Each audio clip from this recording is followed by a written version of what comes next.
আজকে থেকেই এসআইআর এর সর্বদল বৈঠক। মুখ্য নির্বাচনী আধিকারিকের 4 তারিখ থেকে আপনার আমার বাড়ি বাড়ি যাবেন বিএলওরা। আর আজকে সর্বদল বৈঠক ডেকেছেন সিইও মুখ্য নির্বাচনী আধিকারিকের দফতরে। আজকে বৈঠক হবে কোন কোন দিকগুলো সর্বদলের সঙ্গে, বিভিন্ন রাজনৈতিক দলের সঙ্গে বৈঠকে উপস্থাপন করবেন মুখ্য নির্বাচন আধিকারিক। সোমরাজের সঙ্গে কথা বলবো। সোমরাজ,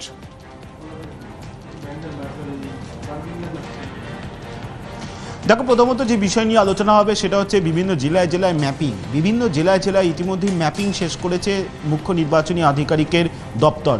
মূলত ইতিমধ্যেই যে জেলায় জেলায় ম্যাপিং শেষ হয়েছে তা নিয়েও কয়েকটি রাজনৈতিক দলের বেশ কিছু অভিযোগ রয়েছে। মনে করা হচ্ছে যে আজকে এখনো পর্যন্ত কোন কোন জেলায় কত শতাংশ ম্যাপিং হয়েছে, অর্থাৎ 2002 সালের তালিকার সঙ্গে বর্তমান তালিকার কতটা মিল পাওয়া গেছে, সেই তথ্য আজ বিভিন্ন রাজনৈতিক দলের সামনে রাখা হবে এবং সেক্ষেত্রে বিভিন্ন রাজনৈতিক দলগুলির মতামত নেওয়া হবে। দ্বিতীয়ত, যেটা আরও একটা গুরুত্বপূর্ণ বিষয়, সেটা হচ্ছে বুথ লেভেল অফিসার এবং তার সঙ্গে কিভাবে বুথ লেভেল এজেন্টরা কাজ করবেন। এখনো পর্যন্ত কোনো রাজনৈতিক দলই প্রত্যেকটি বুথের জন্য বুথ লেভেল এজেন্ট দিতে পারেনি। ফলত বিভিন্ন রাজনৈতিক দল যাতে বুথ লেভেল এজেন্ট নিয়োগ করে, সেই বার্তা আজ মুখ্য নির্বাচনী আধিকারিকের দপ্তর থেকে দেওয়া হবে বিভিন্ন রাজনৈতিক দলকে। তার কারণ রাজ্যে 80,000-এরও বেশি বুথ রয়েছে এবং সেক্ষেত্রে রাজ্যে 80,000-এরও বেশি বুথ লেভেল অফিসার থাকবেন, যারা বাড়িতে বাড়িতে গিয়ে এই এনামুরেশন ফর্ম সহ বিস্তারিত তথ্য সংগ্রহ করবেন। সেক্ষেত্রে বিএলওদের সঙ্গে যাতে বিভিন্ন রাজনৈতিক দলের বুথ লেভেল এজেন্টরা সহযোগিতা করেন, সেই বার্তা আজ মুখ্য নির্বাচনী আধিকারিকের দপ্তর থেকে বিভিন্ন রাজনৈতিক দলগুলির কাছে রাখা হবে। ইতিমধ্যেই বিভিন্ন রাজনৈতিক দল বুথ লেভেল এজেন্ট নিয়োগ প্রক্রিয়া শুরু করেছে, কিন্তু কোনো রাজনৈতিক দলই এখনো পর্যন্ত 80,000 বিএলএ নিয়োগ করতে পারেনি। ফলত সেই জায়গা থেকে এই দ্বিতীয় জায়গাটি, যে বিভিন্ন রাজনৈতিক দলের সহযোগিতা করা, যখন বাড়িতে বাড়িতে যাবেন বুথ লেভেল অফিসাররা, সেটা যথেষ্ট গুরুত্বপূর্ণ থাকবে আজকের বৈঠকে। বিশেষ করে যখন বুথ লেভেল অফিসাররাই তারাই সংশয় প্রকাশ করছেন, উদ্বেগ প্রকাশ করছেন তাদের নিরাপত্তা নিয়ে। তৃতীয়ত, এই যে জাতীয় নির্বাচন কমিশন স্পেশাল ইন্টেন্সিভ ডিভিশনের নির্দেশিকা জারি করলো, এই নির্দেশিকার দরুন কোনো রাজনৈতিক দলের কোনো আপত্তির জায়গা রয়েছে নাকি? দ্বিতীয়ত, কোনো রাজনৈতিক দল কি মনে করছে যে এই এসআইআর যে সময়সীমা দেওয়া হয়েছে সেই সময়সীমা পর্যাপ্ত? এই বিষয়গুলি নিয়ে বিভিন্ন রাজনৈতিক দলগুলির মতামত জানতে চাওয়া হবে। এই যে দুটি তালিকা প্রকাশ হবে, একটি হচ্ছে ড্রাফট রোল আর একটি হচ্ছে চূড়ান্ত তালিকা। এই ড্রাফট রোল এবং চূড়ান্ত তালিকা এবং তার সঙ্গে ক্লেম ও অবজেকশন, এই জায়গাগুলোকে কেন্দ্র করে বিভিন্ন রাজনৈতিক দলগুলির কি মতামত আছে। জাতীয় নির্বাচন কমিশন এ রাজ্যের জন্য যে গাইডলাইনটি পাঠিয়েছে ইতিমধ্যেই, সেই গাইডলাইন নিয়ে তাদের কি মতামত রয়েছে, গোটা বিষয়টি জানতে যাওয়া হবে। ফলত আজকের বৈঠকে 3 থেকে 4টি বিষয় উঠবে, যে 3-4টি বিষয় নিয়েই রাজনৈতিক দলগুলির মতামত নেওয়া হবে। মুখ্য নির্বাচনী আধিকারিকের অফিস, এই আধিকারিকের অফিসে হবে বৈঠক, সর্বদলীয় বৈঠক। আর বঙ্গে এসআইআর আজ থেকে কেন? বিএলওদের ট্রেনিং শুরু হলো আজ থেকে। বিএলও বুথ লেভেল অফিসার, তাদের ট্রেনিং শুরু হলো।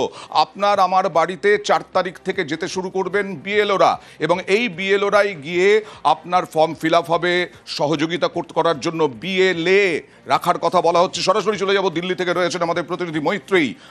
বিএলওদের ট্রেনিং কতদিন, বিএলওদের কি বোঝানো হচ্ছে?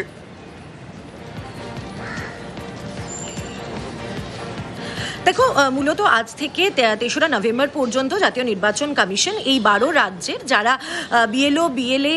বিএলও রয়েছেন এবং তার সাথে ইআরও এদের সবাই, অর্থাৎ এসআইআর এর সঙ্গে যে সমস্ত সরকারি কর্মীরা যুক্ত থাকবেন বা জাতীয় নির্বাচন কমিশনের হয়ে যারা এই কাজটা করবেন, তাদের ট্রেনিংয়ের প্রসেস করছেন। অর্থাৎ কিভাবে তারা এই ভেরিফিকেশনের কাজটি করবে, কিভাবে দুটি ভোটার তালিকাকে ম্যাচিং করানো হবে। তার কারণ আগের বারের, অর্থাৎ বিহারে যেভাবে এসআইআর হয়েছে তার থেকে কিছুটা হলেও তফাৎ রয়েছে এবারের এনুমারেশন ফর্মে, এবং এবারের একটা বড়সড় জোর দেওয়া হচ্ছে এই ভোটার তালিকা ম্যাচিং এর ওপর। ফলে সেই বিষয়গুলো নিয়েই কিন্তু বিভিন্ন ট্রেনিং চলছে, ভিডিও কনফারেন্সিং চলছে।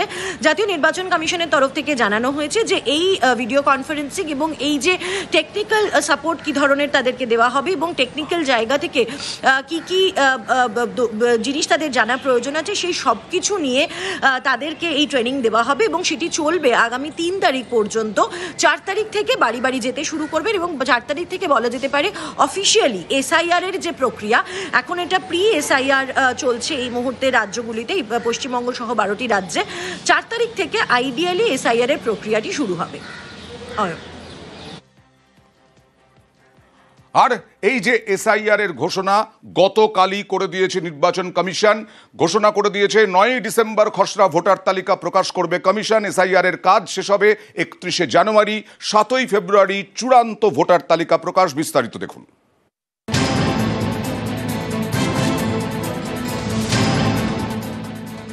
স্পেশাল ইন্টেন্সিভ রিভিশন, ভোটার তালিকায় নিবিড় সংশোধন মঙ্গলবার থেকে চালু হচ্ছে পশ্চিমবঙ্গে। पिछले एसआईआर की मतदाता सूची से मैनुअल भी और तकनीकी तरीके से भी दोनों स्तरों पर मिलान का कार्य लगभग पूरा कर लिया गया है और इसके तैयारी के आधार पर अब चयनित राज्यों में एसआईआर का दूसरा चरण प्रारंभ किया जाएगा। याद रहे, एसआईआर का प्रमुख उद्देश्य है हर योग्य मतदाता को सूची में शामिल करना और अयोग्य को मतदाता सूची से हटाना। अब फेज 2 12 राज्यों में या संघ शासित प्रदेशों में आरंभ होने वाला है। নির্বাচন কমিশনের দাবি, কোনো বৈধ ভোটারের নাম যেন বাদ না যায় এবং একজনও অবৈধ ভোটার যেন ভোটার তালিকায় না থাকেন। माइग्रेशन के साथ साथ कई बार एक से जगह ज्यादा रजिस्टर होने वाले वोटर्स, डेथ होने के बाद भी उसका नाम न हटाया जाना, गलती से किसी भी विदेशी नागरिक का नाम मतदाता सूची में आ जाना, इन चारों कारणों की वजह से चुनाव आयोग ने निर्णय लिया कि पूरे देश में चरणबद्ध तरीके से एसआईआर कराया जाए। বুথ লেভেল অফিসাররা গণনা পত্র নিয়ে বাড়ি বাড়ি যাবেন, তথ্য পূরণ করতে হবে ভোটারদের। बीएलओज बूथ लेवल ऑफिसर्स एसआईआर की प्रमुख कड़ी होते हैं। कई बार एक बार जब बूथ लेवल ऑफिसर घर जाता है तो या तो कुछ मतदाता अवेलेबल नहीं होते या कहीं गए होते हैं, और या उनको मैचिंग या लिंकिंग करने में कोई समय लग रहा हो, तो ऐसे केस में बूथ लेवल ऑफिसर्स दूसरी बार भी जाएंगे और तीसरी बार भी जाएंगे। 3 बार हर बीएलओ हर घर जाएगा। পশ্চিমবঙ্গে শেষবার এসআইআর হয় 2002 সালে। কমিশনের বক্তব্য, সেই 2002 সালের ভোটার তালিকায় কারোর নাম না থাকলেও চিন্তা নেই, সেবারের তালিকায় তাদের মা বাবার কারো নাম থাকলে সেটাই প্রামাণ্য নথি হিসেবে বিবেচনা করা হবে। আধার কার্ডকেও নথি হিসেবে গ্রহণ করা হবে।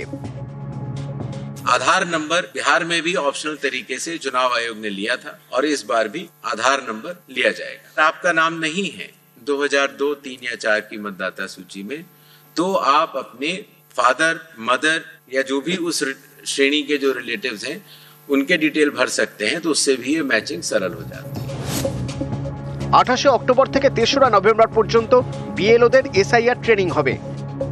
4 নভেম্বর থেকে 4 ডিসেম্বর পর্যন্ত বাড়ি বাড়ি গিয়ে ভোটারদের তথ্য যাচাই করবেন বিএলওরা। 9 ডিসেম্বর খসড়া ভোটার তালিকা প্রকাশ করবে নির্বাচন কমিশন। ওই দিন থেকে 8ই জানুয়ারি পর্যন্ত ভোটার লিস্ট নিয়ে অভিযোগ জানানো যাবে। 9 ডিসেম্বর থেকে 31শে জানুয়ারি পর্যন্ত এসআইআর নোটিশের শুনানি হবে। পশ্চিমবঙ্গে 7ই ফেব্রুয়ারি ভোটার লিস্টের চূড়ান্ত তালিকা প্রকাশ করবে কমিশন। এসআইআরে 11টি নথি নির্দিষ্ট করে দিয়েছে কমিশন। কেন্দ্রীয় সরকার, রাজ্য সরকার, পিএসইউ এর নিয়মিত কর্মচারী বা পেনশনভোগীদের পরিচয়পত্র, pension payment order.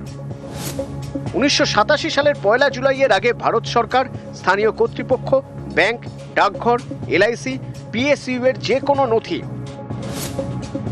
Birth certificate, passport, স্বীকৃত বোর্ড, বিশ্ববিদ্যালয় থেকে মাধ্যমিক বা শিক্ষাগত যোগ্যতার শংসাপত্র, উপযুক্ত কর্তৃপক্ষের দেওয়া স্থায়ী বাসস্থানের শংসাপত্র, বনাঞ্চলের অধিকারের শংসাপত্র, উপযুক্ত কর্তৃপক্ষের দেওয়া ওবিসি, এসসি, এসটি বা অন্য জাতিগত শংসাপত্র, এনআরসি শংসাপত্র, রাজ্য স্থানীয় কর্তৃপক্ষের দেওয়া বংশপঞ্জিকা, জমি অথবা বাড়ির দলিল। সুপ্রিম কোর্টের নির্দেশ মতো এই তালিকায় আধার কার্ডকেও যুক্ত করা হয়েছে।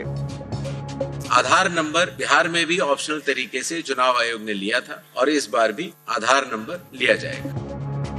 শুধু পশ্চিমবঙ্গ নয়, রাজ্য এবং কেন্দ্রশাসিত অঞ্চল মিলিয়ে মোট 12 জায়গায় মঙ্গলবার থেকে এসআইআর শুরু।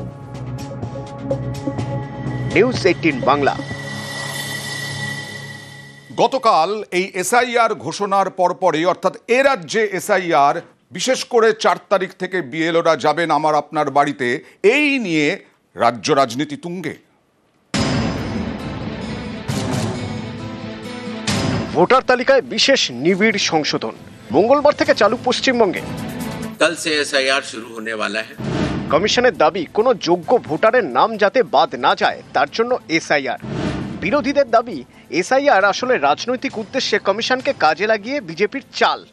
1 কোটি নাম এসআইআর এ বাদ যাবে, এসআইআর এর পরে কোনো গ্যাপ থাকবে না। 2024 39%, আমাদের 40% রিজার্ভ ওর ভুয়া ভোট, মৃত ভোট, বাংলাদেশি মুসলমানদের নাম বাদ যাওয়ার পরে কোনো গ্যাপ নেই। ওরা বিভ্রান্তি তৈরি করছে, বিজেপির প্ররোচনায় পা দেবেন না। জেনুইন ভোটার বাদ যাবেন কেন? যত এসআইআর, যা ভোটার তালিকা, সেই ভোটার তালিকার উপর দাঁড়িয়ে 250 সিট নিয়ে মমতা বন্দ্যোপাধ্যায় চতুর্থবারের জন্য মুখ্যমন্ত্রী হবেন। নভেম্বরে বিহারে বিধানসভা নির্বাচন, তার আগে সেখানে শুরু হয় এসআইআর। তখনই সুর চড়ায় বিজেপি বিরোধীরা। তাদের অভিযোগ কমিশনকে কাজে লাগাচ্ছে বিজেপি, যাতে বিরোধী ভোটারদের নাম বাদ দেওয়া যায়। এই তরজা চলছিলই। এরই মাঝে কমিশন জানিয়ে দেয় বিহারের পরে পশ্চিমবঙ্গে এসআইআর হবে। এদিন হলো সেই ঘোষণা। এতে তরজা আরো তুঙ্গে উঠেছে।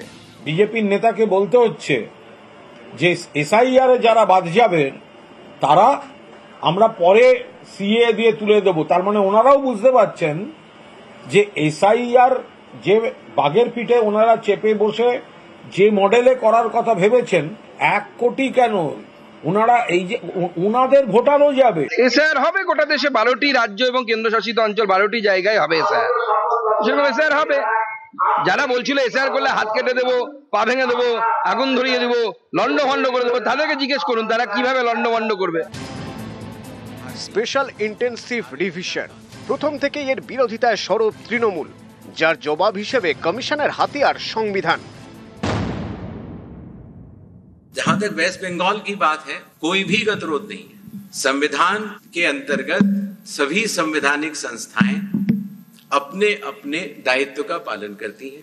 राज्य की सरकारें भी अपने अपने दायित्व का पालन करेंगी। मतदाता सूची तैयार करने के लिए या मतदान कराने के लिए जिन भी चुनावी कर्मियों की आवश्यकता चुनाव आयोग को होगी, वो राज्य सरकार मुहैया करा के डेपुटेशन पर देने के लिए बाध्य है।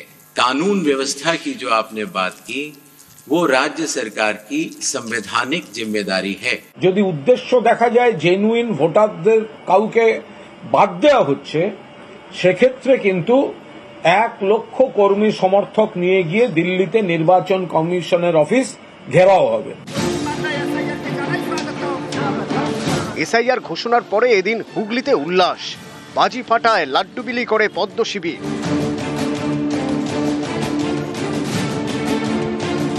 এসআইআর এর সাংবিধানিক বৈধতা নিয়ে প্রশ্ন তুলে মামলা হয় সুপ্রিম কোর্টে। সুপ্রিম কোর্ট বিহারের এসআইআর এ জনস্বার্থের দিক থেকে কিছু নির্দেশ দিলেও তাতে বাধা দেয়নি। এসআইআর কে চ্যালেঞ্জ করে যাবতীয় মামলার শুনানি হওয়ার কথা 4 নভেম্বর। তার আগেই এদিন কমিশনের ঘোষণা, পশ্চিমবঙ্গ সহ 12 রাজ্যে মঙ্গলবার থেকে এসআইআর। নিউজ 18 বাংলা।